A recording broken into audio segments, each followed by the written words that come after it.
Alright, here's the bows, my crossbow collection. In order from left to right, you got the Parker Safari Classic. 150 pounds, 323 feet per second. Great laminate wood on there. 3-power scope by Hawk. Next, terrible trigger on there, by the way. But I'll show you what that trigger can do in a second here. Great looking traditional crossbow. It's a little bit loud for me, but very simple compared to the others, and that makes it, a great value to it. 450 bucks. Next, I think I paid about $1,300 for this Telson 130 Scorpid. Fantastic bow. 3-power scope. Another Hawk. 2-pound trigger on there. Smoothest thing I've ever pulled a trigger on. Folding stock. A little bit complicated cocking technique. It's more complex than the other bows, but overall very smooth, very quiet, very, very powerful. I clocked this bow at 392 feet per second back in the spring, and there's a video on it, so it makes it kind of interesting. For the size package it's in, it is, I think, pound for pound, the smoothest, quietest, most powerful crossbow on the planet, probably. Next, got the TAC Telson. Fun crossbow. Very, very fun crossbow. I've had some issues with it, some technical issues with it, but I've addressed those with the distributor, and the distributor's been very, very accommodating and very fast in their response. Smooth. I can't say reliable, but smooth, fun, accurate. 350 feet per second according to the specs, with TAC 10 arrows. Next up, TAC 15. It used to think that it was the undisputed crossbow champion, but the Telson's big brother over there, the Scorpid 165, is the current reigning champion with manufactured crossbows at 425 feet per second. This big guy right here, though, he is running, I think according to the specs, 405 feet per second with stock TAC 15 arrows. And as you can see, I've got a lower on there that I built myself. Stag arms, stripped lower, and Rock River parts. Great trigger. Haven't shot it yet. Nice scope combinations on both the TAC 15 and the TAC 10i. And we'll see how he does against all these other lightweights. I can't wait to see myself.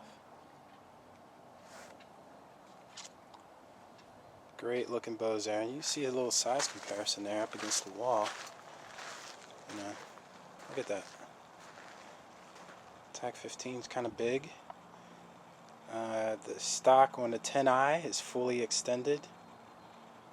If I collapse it, it does get quite a bit smaller. However, it's not really a good cheek weld for me, so it's not really that shootable. Size comparison, there we go. See the width? Yeah, so there they are. They're the contestants. There's my shooting bench. And the target is down this way. I just don't want to show you my house. And I want to show you the, while I'm at it, I'm going to show you the targets. I've got targets here. Telson 130. Taking a blast. Parker Safari Classic.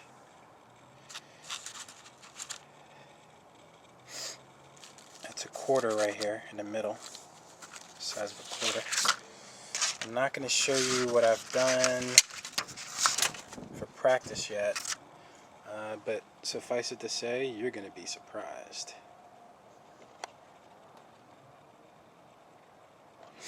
I'm going to show you just the top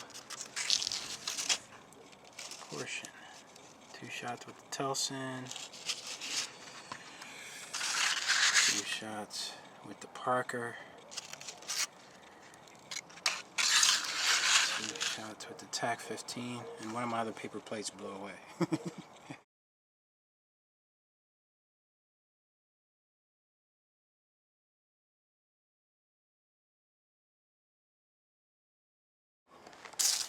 Here is the Parker Safari Classic from 25 yards. Love this bow. Pretty surprised by it so far. It was my first crossbow. It is simple, reliable, and deadly accurate from 25 yards, as I'm about to show you. 2 practice shots in this little experiment I'm doing. The only complaint I have about it is that it's kind of harsh, has a bad trigger. It's loud, but from 25 yards, I don't think you'll have too many problems. Deer can't get out of the way that fast. It's shooting at about 323 feet per second, and there's no way a deer's going to get out of the way, even at 30 yards, possibly 40 yards. Possibly. Good looking bow. Very simple, very reliable. Reach over or reach around the bow with the stock sticking up beside me. Just make sure you put your foot in tight and pull up. It's very simple. So I can show you the cocking sequence.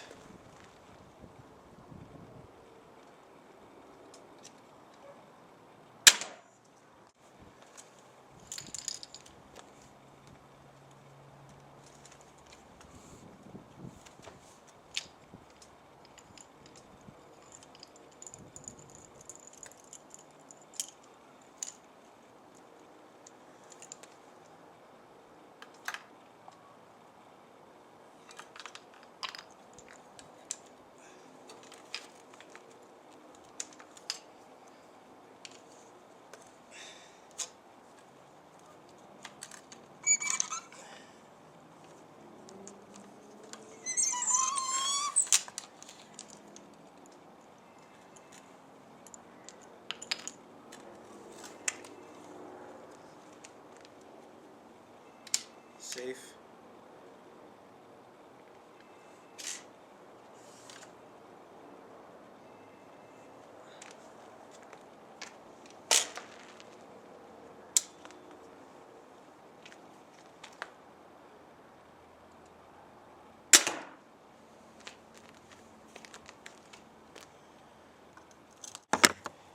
Just press down that lever right there and then pull this out and pull it down the barrel, and I'll finish doing that in a second. I'll just show you the front view. Actually, I'll go ahead and kind of show you this view.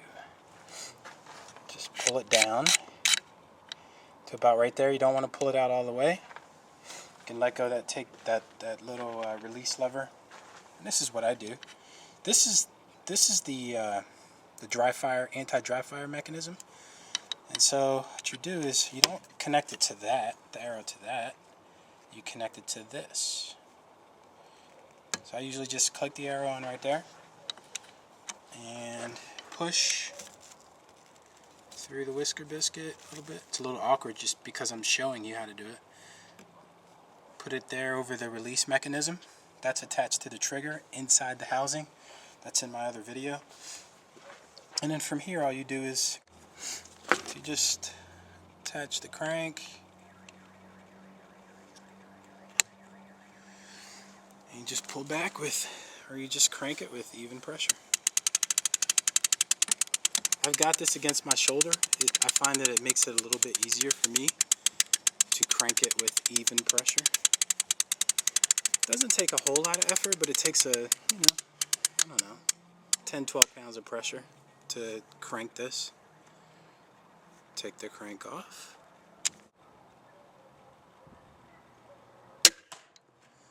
Wow.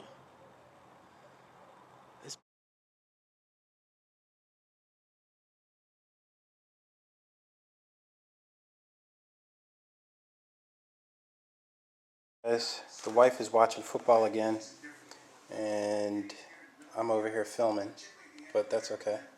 It's good to have a wife that watches football. Hey, this started as a pretty simple experiment.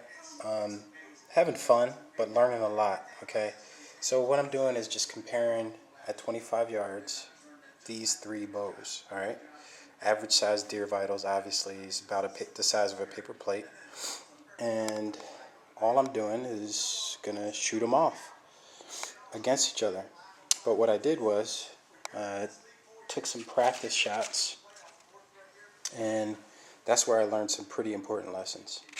So here's the 2 shots from the Parker. I actually warmed up a little bit, before, and made sure everything was on, and made sure that I was going to hit that quarter-sized target at 25 yards. So, but that's the Parker Safari Classic, 2 shots practice. And here's the 2 shots with the Telson. It's a little bit better.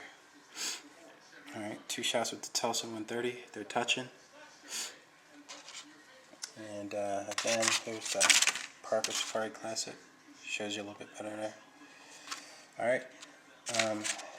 And interestingly enough, here are, I haven't shot these yet, obviously, what you're looking at. I haven't shot them yet. I'm about to. It's nighttime, but what the heck. Here's the 2 shots with the TAC 15. A little bit surprising, but all these scopes are on 3 power. The TAC 15 and the TAC 10i both have the ability to do 12 power, but I kept them on 3 power to keep things fair. Alright, and that's the TAC 15. Here's these 2 shots up here are actually practice shots, but it was so far off I had to do 2 more, try and tighten things up. I actually had to go back and figure things out. This is what the 10i did, and this is surprising and disappointing, to tell you the truth. So, but I'm gonna go ahead and do it because everything's tightened up. My scopes are tight. Both these bows are in tune, and they've got some issues. So I'm really eager to see under pressure how these bows do after everything's been set up, and we'll see in a few minutes. I'll actually show you footage of this so you can see where I'm at, where I'm shooting. So I've got a block crossbow thing, crossbow target. Alright. The bolts are a little bit hard to get out, but what the heck, it still works. I had to back it up with a cheaper target just to keep it from penetrating too far. I'm about to put about to shoot the TAC 15. I've got a little fluorescent light over here against one of my wife's flower hanger thingies. And so I just set it up like this. A little drill bit. Put a little drill bit at the top to hang it.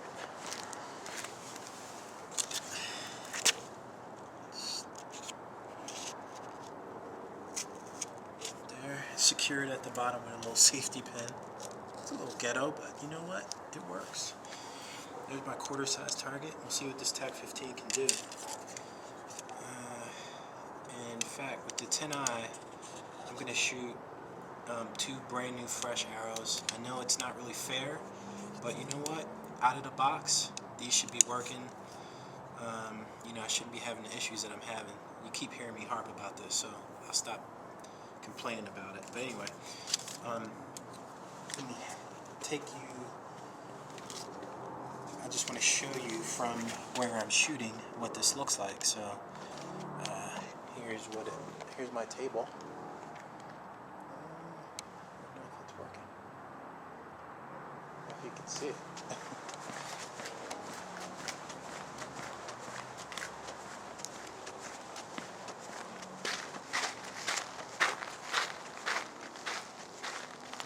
Here's my trusty TAC 15.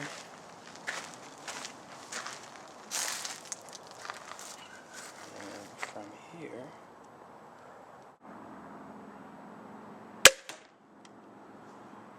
whew. All right, that was shot number 1. Let's go up here and take a look. 5, 6, 7, 8, 9, 10, 11, 12, 13, 14, 15, 16, 20, 1, 2, 3, 4, 5. It's about 26 yards, I guess. You can see. Alright, that's shot number 1. We're going to try 3 shots. I'm going to keep the camera up here for the second shots, for the rest of the shots, so you can see exactly where they impact. Alright.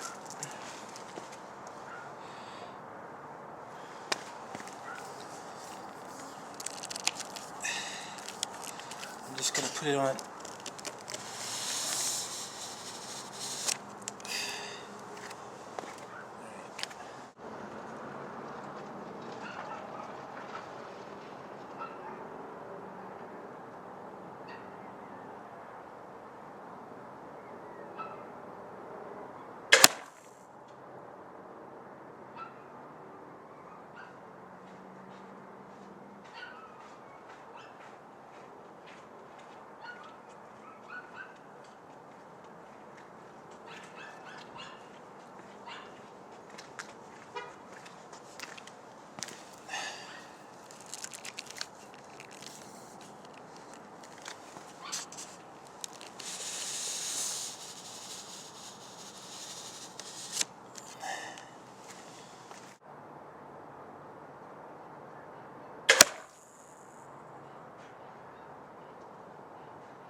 That's the size of a quarter right there.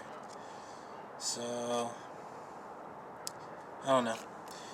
This would kill a deer at 25 yards very, very easily. I gotta figure out if something's wrong with the scope or something. I don't know. I can't figure it out. I've done just about everything I can. We'll see.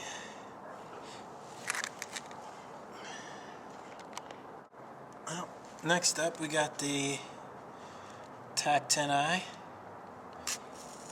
See how he does. I'll put this over here.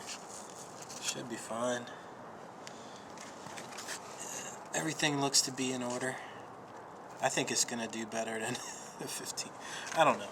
I really, at this point, I'm just a little surprised, and I'm gonna cut away just for a second because I need to actually go get the bow. It's in the house. All right, here we go. I'm about to shoot the 10i from 25 yards, and I'm gonna do the exact same sequence, which is, set the camera down, and then go ahead and get back there and shoot, and not cut away. And here's the other thing I'm gonna do is I'm gonna shoot these 2 bolt arrows, and obviously, like I said before, I know that that's not optimal, but this is out of the box. I haven't done anything special to any of these bows, and I shouldn't have to. I really shouldn't have to. So we'll see how things go. All right.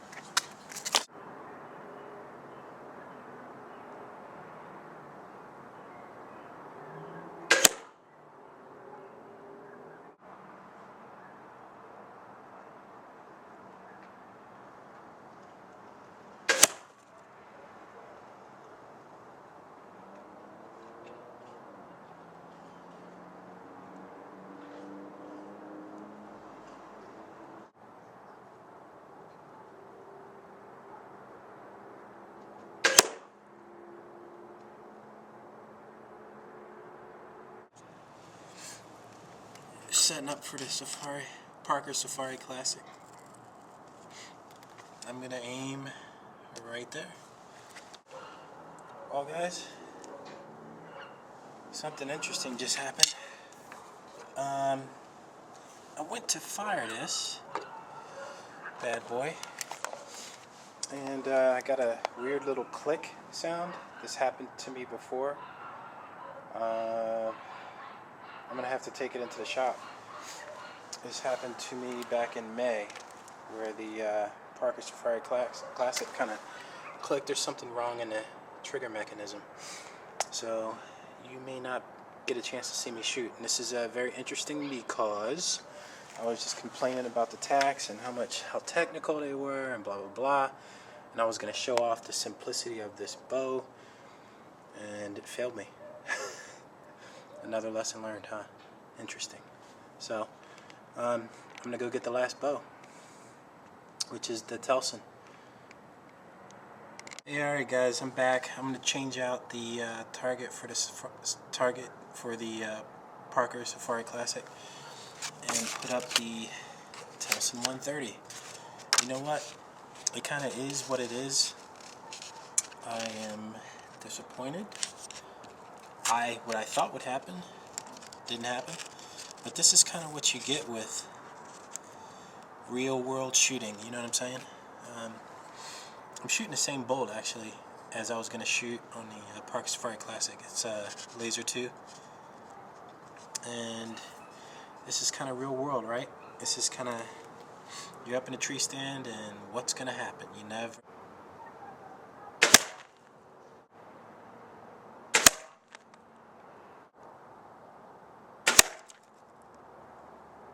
Thoughts after all of this, you know, after the practice, you know, the Parker was looking really, really good, and the 10i was just all over the place, and I didn't know what to think of that. The TAC 15 took a while to get dialed in. I finally got it dialed in. That was only because it was new, and it shot well, practice. And 2 shots with the Telson, I'm not surprised. Did great. And finally, you know, what you just witnessed at 25 yards, okay, you know, the 10i had a flyer there. This one was because the vanes tore, and so this is what it's capable of at night. I might mention that the optics are better, even at 3 power, versus the Telson 130 and the Parker. It's hard to see, but you know, this isn't bad. I mean, this is a dead deer for sure, and I would judge that as not touching. Those two, I'd say that they're not touching, and this was a little surprising. I think it was because of the optics, but Telson is one of my favorite for sure. I've got a winner in this contest. It is not the TAC 15.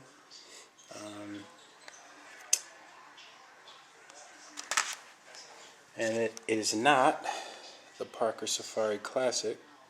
So I would leave 2. You know, Parker, he left me in the dust. This is kind of real world shooting. I really wanted to see what would happen under these circumstances. Aiming at a quarter at 25 yards. It's dark. Adds a little bit of stress. What does the equipment add to the equation? Even though I love my Telson, the winner is sitting on the floor. And you're going to be surprised. I know what you're thinking. You're thinking, what? This thing's been ripping veins off, and it's because it's fun. This thing is so much fun, and I can fix the vein issue very easily just simply by gluing the veins. I have 2. I think I have one arrow left out of, I don't know, 16 or so that I've been shooting. But this thing is a whole bunch of fun. It just is. The crank and the optics are very good. Optics are very good. 3 to 12 power. I have it on 3 power just for the contest. I'm gonna put it on 12, and plus it's not as hard to get the bolts out. The TAC 15 shoots fine. It's a good bow, but it shoots a little too fast, you know. And for my, you saw how hard it was for me to get that Telson out. I know what you guys are thinking. You're thinking, man, he's crazy. All this time he's been complaining and complaining, but I'm gonna send those arrows back.